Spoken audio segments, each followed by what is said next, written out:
All right. Good afternoon, good morning, everybody. My name is Charles Nebeze, and I'm the Vice President, Business Development and Commercialization with the Center for Excellence in Mining Innovation.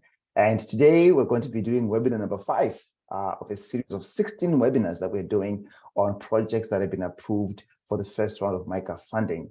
And one of those companies is N-Twist, and they'll be presenting today on smart comminution in mineral processing. But before we jump into their presentation, I just want to let you know that there will be, I think, 10 other presentations to go. Actually, no, 9 other presentations to go after this one. And those presentations will include these companies that you see on the list here. But you can see N-Twist is a MICA-approved project, and it is the one that we're going to be allowing you to hear their story in a few minutes.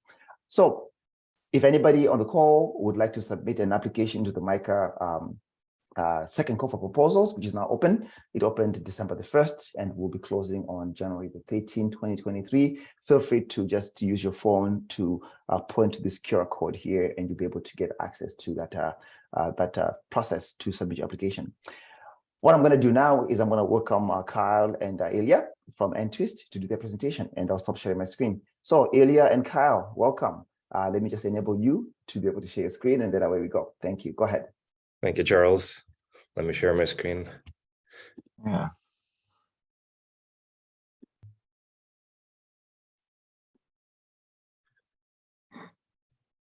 Okay, almost there. Excellent. Kyle, would you mind confirming if you're able to see the screen? Yeah, I'm ready to go when you are. Can you hear me? Awesome. Yes, I can. Great. Okay, Kyle, Awesome. Please go ahead. Sounds good. Well, hi, everybody. My name's Kyle.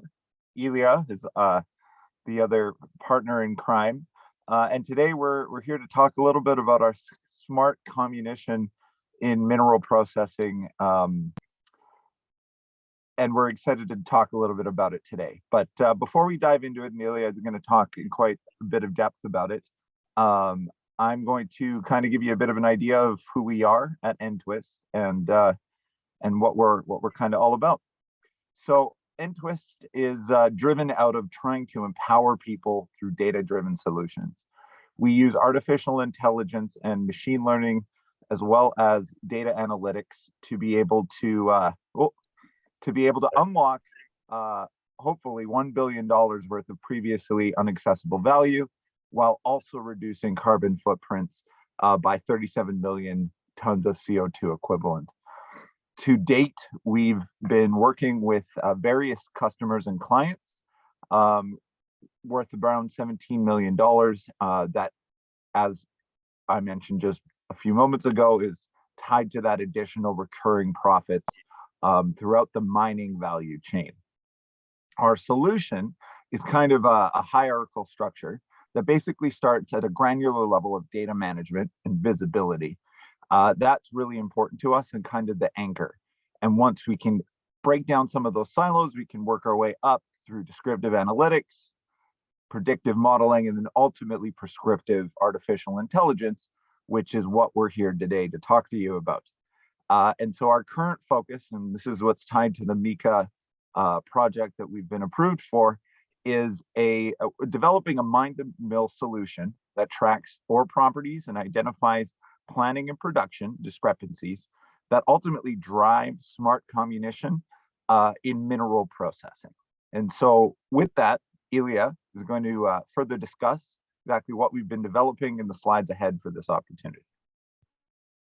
Thank you, Kyle. All right, let me jump right into this. Okay, what is our solution for? Well, there's a number of pains in the industry which are industry-wide, and we're targeting to address these pains. So what are they? Well, as you can guess from the title of the project, it's all about smart comminution. But before we get there, we have to solve a number of problems. So in the center of all this is unknown feed properties that go into the grinding circuit. If we don't know what kind of feed we're processing, we can't really make any smart decisions about that. So now the question is, well, why don't we know what we're processing? Why is it so difficult? Well, I mean, you could take samples, you could do lab analysis, but that's not going to solve the problem, because by the time you have your analysis back, it's already too late. So the issue is really that you don't know what goes into the mill because you don't know what happens at the previous stage. So here in this diagram, I have a kind of generic value chain for mining operation, and you might have stockpiles before comminution. Unfortunately, for most operations, even with meticulous stockpiling standards, the grade and lithology distribution within stockpiles is not well known. Sometimes it's not known at all. And why does that happen? Well, you might have a fleet management system, but in that fleet management system, what you track on a truck by truck basis may not be granular enough. You may have some sort of averages for polygons or whatever, and those averages are across many original blocks in the mine model. So you don't really have the granularity, and as a result, you lose information downstream. Well, and if you don't know exactly what blocks you're mining from, well, that represents another issue. You might not have perfect visibility of your you might not have perfect control of the mining process itself. You may have dilution and loss issues, and the numbers here are just some examples for the gold industry, but really these problems exist across all industries, not just gold. And if you take a look at all of these problems together, well, they might manifest themselves as a production plan mismatch, something that happens a lot in this industry. And this could be analyzed in the framework of mine coal factor calculations.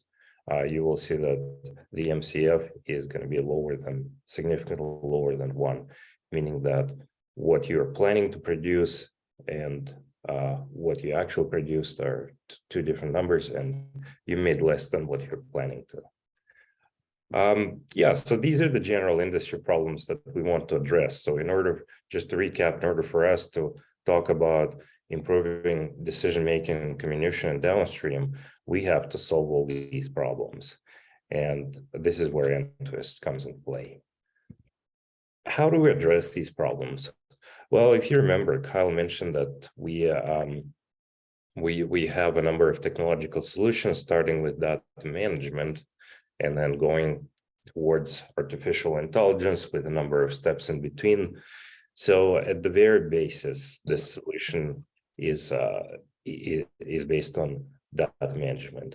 There are a number of siloed information sources available in a typical operation.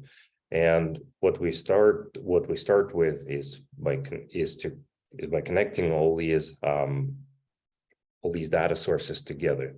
For example, so again, I have a general value chain depicted here, and below are typical data sources available.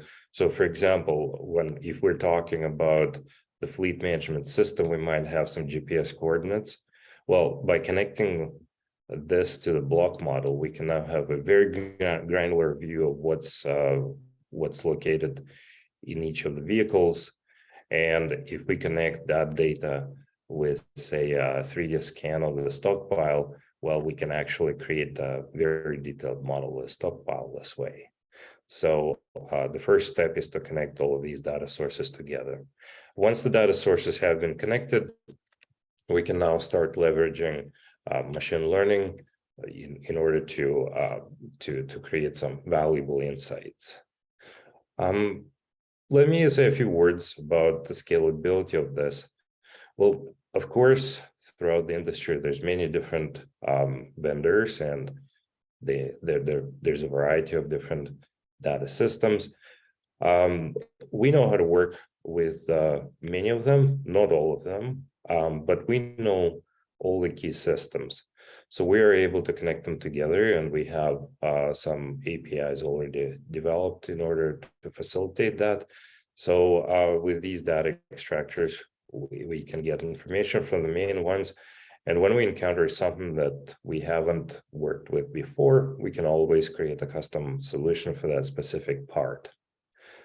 So the variety of different systems that exist in the industry is not a problem for us. A few more words on scalability. Well, it's always been Intuit's dream to provide a solution, a platform that enables an end-to-end digital journey for our customers. And the solution we're talking about here is smart comminution with mine-to-mill visibility. It's part of that dream. The diagram I'm showing here has a typical value chain on the x-axis, and on the y-axis we have various levels of technology. So the solution we're talking about today fits somewhere in the left part of this diagram, but we also have some capability for downstream operations, and our dream is to go all the way to the tailings. So for any customer who decides to journey towards this solution with us, it's pretty much a natural progression where we start by enabling mine-to-mill visibility and better decision-making around comminution. And then it's very natural to move on and enable additional modules as part of this platform. Okay, this takes me to a use case that we currently have, and we partnered with an open pit gold mine complex to develop a proof of concept solution. It pretty much addresses the pains that I already spoke about, but maybe in slightly different words. I'm going to repeat that anyway. So when we started working with this company, their issues were, when it comes to mining, they had very inaccurate long-term and short-term plans. When it comes to haulage, they had grade and mass averaged over many blocks.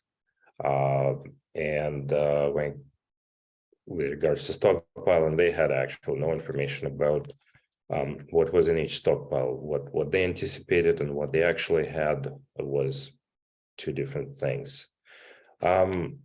And of course, with all that, there's no way for them to make better decisions around comminution. So we had to address all these problems. Our focus was primarily on enabling visibility from the mine to the mill here. We didn't focus on comminution as much, but nevertheless, that would be the natural next step. So by enabling ore flow tracking and providing granular mine call factor analysis, we were able to improve their models and plans, reduce discrepancy between production and plan. We created an augmented fleet management system where grade and mass were tracked all the way to the origin blocks in the block model of the mines, sorry. And we created a very granular block model of their stockpiles. So with all this, we were able to improve predictability of feed that went to their plant. In customers' words, having a more organized stockpile enabled them to improve feed rates to the mill, and they were able to decrease losses this way. Their estimate is about $3 million a year in additional profits due to this solution. Okay, now this takes me back to this takes me back to what we would like to achieve at this point, and I'm going to let Kyle to speak about this. Great, Ilya. Thank you so much for walking through that for everybody. And so this is what we've then decided is what's really important to us, and what we're hoping to leverage from the MICA network with this proposal is, first, whom should we be approaching? We obviously have an idea of who we want to reach out to, planners, general managers. We'd love to be able to start these conversations about our solution with the right people. That's really important to us. And tied with that is figuring out the best way to communicate with them. There's so many different ways that people can connect, whether that's online in LinkedIn, emails, phone calls, conferences. We want to make sure that we're starting conversations with the right people in the right spots or in the right channels so that we're meeting their needs. And then finally, this is an ask to the network broadly, which is, we want to validate our solution and we want to chat with plant and innovation managers, and we'd love to be able to connect with them if they are in your network. And so those are kind of the three big requests that we kind of have for the program that we have. And that kind of brings to the conclusion of the formal presentation. And so we can now kind of open the floor to questions. And that last slide is basically my contact information. So kparada, RRT, @ntwist.com. If there's any of you that want to reach out, follow up, or if you want to share any information or contact. Thank you. Awesome. Thank you very much for the presentation, Carl and Ilya. Really appreciate you taking the time to unveil what it is exactly that you'll be doing with that MICA funding as well. You know what, my first question to you guys is, often when we hear the word comminution in mining, immediately everybody thinks about high energy utilization, right? And so could you comment on how your solution can impact a mine's ability to better manage the energy that's used in comminution, or better yet, how a mine can hopefully potentially reduce the amount of energy that they use in comminution by using a solution? Absolutely. Carl, if you don't mind, I'll take this question. Absolutely. Yeah, so the idea is to enable visibility of ore flows all the way from the mine to the mill. So by the time it arrives to the mill, you know exactly what's in the feed. And that gives you a very serious advantage, because now you know what are the best set points to process this feed in the most optimal way possible. Overgrinding is a problem oftentimes. If you have to aim for processing ore with a kind of worst case hardness, you would overgrind it oftentimes. And as we know, grinding is a very energy intensive process. So no surprise, some energy can be wasted there. Perhaps another way to address energy utilization is to look at what happens before the mill. You typically have to transport your ore from the mine to into a stockpile, which would be located close to the mill. So sometimes you would be trucking ore that's well, let's just say not the grade you expect. And if you had better understanding of what comes from the mine and when it comes in what truck, on a truck by truck basis, that would enable you to actually cut down on unnecessary transportation, maybe move waste material into where it belongs, into the waste pile, and keep focus on the high grade. Awesome. Right, thank you for that. Yeah, go ahead. No, please Thank go ahead. you. Please go ahead. Thank you, Carl and Ilya. That was a great presentation. Very nice slides. I was able to follow. I just have a question on the project that on the proposed project. What kind of market validation has interest received for the pain points addressed in that proposed project? Yeah, absolutely.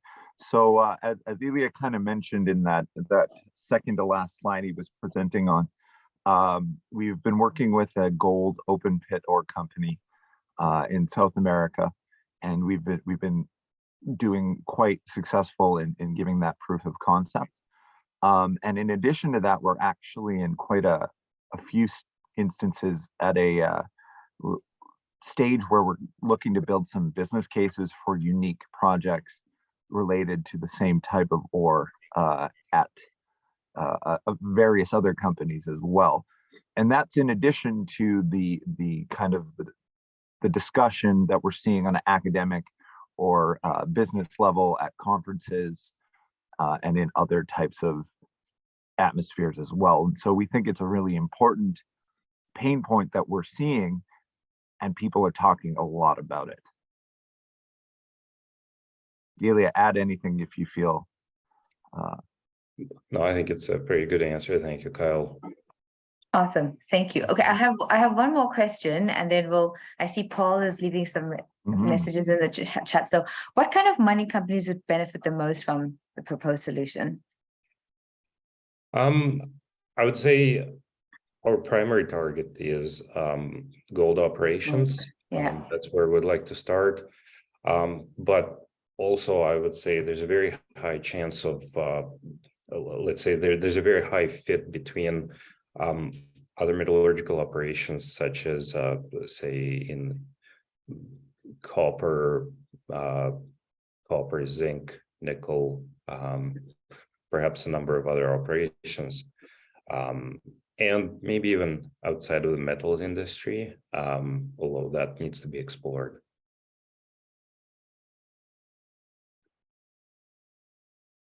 All right, thank you for that question. I'm going to just maybe open up the floor. Paul, if you want to unmute your mic, please go ahead and unmute if you'd like to ask a question. But while maybe, Paul, you're thinking about a question, I have another question for you guys. And my question is this. So, you know, most mining companies that we talk to always ask us the question about pricing, right? So if a mining company was to ask you that direct question, you know, what is your pricing model? How does pricing work? How can we arrive at pricing? How would you answer that question? Maybe Kyle, if that's okay with you, I'll try to tackle this question. Absolutely, it's a very difficult one. It's always the issue with this. It's difficult to answer because it's not clear what the scope of work is. Some operations are significantly further ahead on the digitization curve, so you have to do less work. But in general, we split our pricing is we use either a year-to-year licensing model or a kind of fixed fee for a perpetual license. So that part remains. And of course, we negotiate with companies when it comes to that cost to them. And there's one more component, which is the variable cost, and that's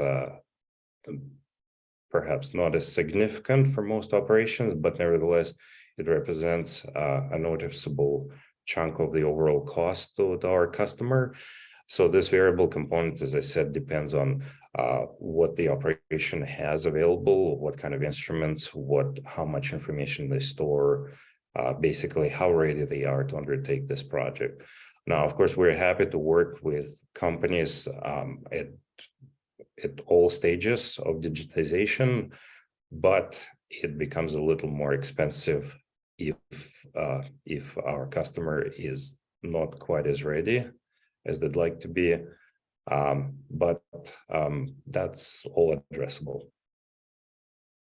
All right, perfect. Okay, guys, I'm going to jump some questions that are in the chat box. I don't know if you guys can see the questions in the chat box, but if you can, what I'll do is I'll let you choose how you would like to maybe read out the question you're going to answer, and then answer the question. So please, guys, go ahead, read the question and then answer it as you feel comfortable.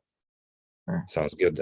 Thank you, Paul, for the questions. Yeah. The first question is whether we have worked with coal yet.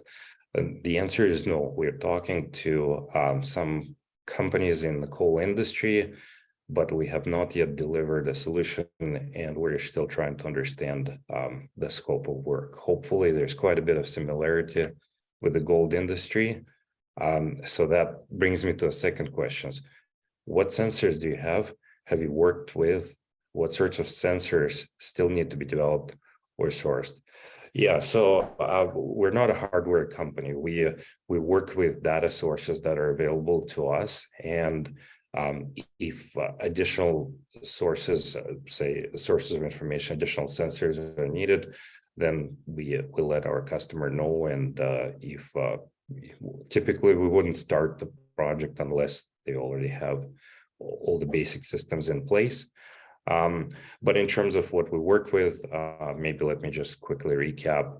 So, of course, at the center of all this work is block models at the mine site, resource models, grade control models. We need some sort of fleet management system so that we can track GPS coordinates and track movement of ore.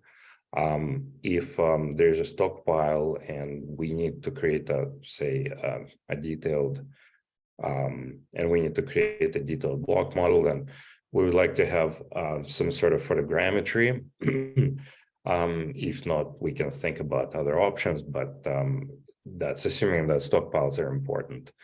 And when it comes to downstream processing, be it comminution or something else, well, we would like to have some idea of what's happening in the plant so we can map operational outcomes in the plant to the type of feed being processed. Okay, so the third question is wondering what the gold mine host rock was. Sorry, I'm not a geologist. I wouldn't be able to answer that. Where would they like to work since they're in Edmonton? Where would Entwist like to work since we're in Edmonton? Yeah, we target. I mean, of course, Canada is our priority. But we actually work with companies in South America as well. That's not an issue. We like to be in the same time zone if possible. Of course, it's not necessary. But yeah, with I think in the context of this program, our focus is the Canadian market above everything. Yeah.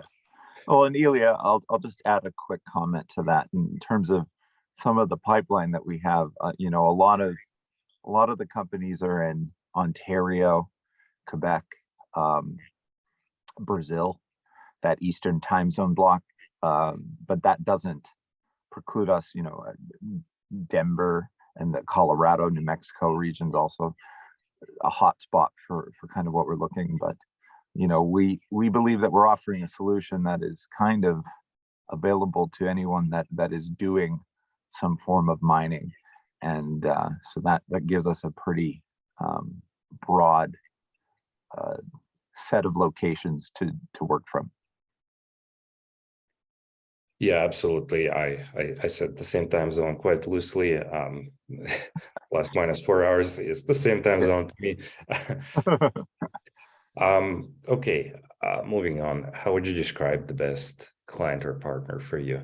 Yeah, if I'm not mistaken, we touched on this question a little bit, but just to recap, well, we like to work with companies that understand the value of digital data, and because that means that they're most likely to have the necessary systems, and they're most likely to keep the data available for usage. And we would like to work with companies that are innovators, which face market pressures and are not afraid to address those market pressures with digital solutions. Some companies are very conservative in that respect. They don't want to, it's too much of a cost to them to look at digitization, so they prefer to operate conventionally. And if, as long as they're profitable, nothing wrong with that. But we are specifically targeting innovators in the space, or at least companies that would like to become innovators. What scope did you plan for in your proposal?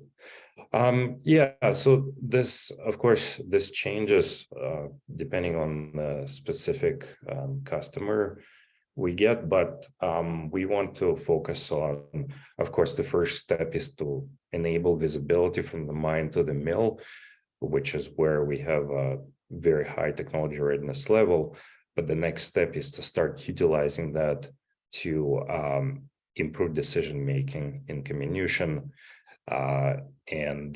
So this is where it's a little bit more complicated. We know how to do it. We've done bits of it, but we don't yet have a kind of a rated product for that part. So sorry, I kind of answered the second question already, I suppose. How far along is your package developed so far, TRL4? Yeah, so the mine to mill part is a very, very high TRL. The comminution needs some work, so that's where we are now. And are you already fully staffed for your work on this project, or will you be looking for more coders, AI ML specialists to add? Yeah, I think we are already fully staffed at this point. Again, it's what we do is we try to create products as opposed to doing consulting work, because that's the only way to scale for us. So those people who have experience with similar projects there, if we take their knowledge and we put it in our product, then it doesn't, if we want to scale up, we don't need to get more people. Of course, if there's any specific needs, we might have to look at acquiring new people, but we can do it in a variety of ways. Either we can staff internally, or maybe we can work with academic institutions. That's often a great source of talent. Especially if we don't need to have permanent staffing. Currently, we have the company is about 20 people. Sorry, I don't know the exact count. I think it might be 18. So have we spoken to any Saskatchewan, Alberta, Manitoba? Yeah, we have, well, not so much in Saskatchewan, but we are working with a company in Alberta. Manitoba, yeah, we've reached out. There's quite a bit around, quite a bit in the nickel industry, quite a few operations. So we are speaking to Manitoba. Northwestern Territories, I don't believe, Kyle, maybe you can address that. I don't believe we've reached out to anyone yet, but yeah, that's definitely one of our targets. We are just in the process of building out that pipeline in some of those areas. The main places, particularly in Canada, have been in Ontario and Quebec thus far, but we definitely are open to anything closer to home as well. And so that's a very appreciated question. If I may, Kyle, I just want to emphasize, it's not easy to reach out to companies. It's easy to find somebody to talk to, but it's not easy to find somebody who can make decisions. Yes. And whose pain points are addressed through our solution. So that's our main challenge. It's not that we don't mind talking to everyone, but we would like to talk to people who can actually. So guys, I think we're at the end of our time here together, but I want to ask maybe just one final parting question before you guys wrap up and say goodbye to everybody. Also, maybe queue up your page with the contact information and maybe share that as well, so people can see that. But my last question to you guys is this: many mining companies want to know about time frame for installation of a solution. Can you give maybe a rough idea on how long it takes for your solution to be implemented into an operational setting? Even to try it out, how long does it take? Is it 6 months? Is it a year? Is it less? Maybe just give an idea on timing. I would say it could be anywhere between 3 months and 1 year. And again, it really depends on how ready the customer is, whether they have all the systems connected. Gotcha. Yeah, but we would like it to be closer to 3 months, but the reality is it can be up to a year. Thank you. All right, guys. So maybe just to close things off, I want to thank you again, Ilya and Kyle, for your presentation. If you guys would like to say some goodbyes to the people, please go ahead. And then after you're done, we can end our presentation. Go ahead. Say your parting words. Thank you very Great, much. well, yeah, go ahead. Sorry, Ilya. Yeah, no, I just wanted to thank Paul for the excellent questions. And of course, thanks Charles and Vanessa for hosting us. Yeah, and I was just going to echo that. Thank you, Paul, for your absolutely. We can send it to you. I don't know how we go about acquiring your email, but We'll take care of certainly. that. But yeah, okay, sounds good, Charles. Okay. But yeah, thank you so much. And you know, if you're ever in Edmonton, feel free to swing by and kind of meet some of our team as well. Awesome. And us. And so thank you for the time, and we appreciate it. You must welcome. Thank you, guys. All right, I'm going to stop recording now. 1 second. Great. Thank you.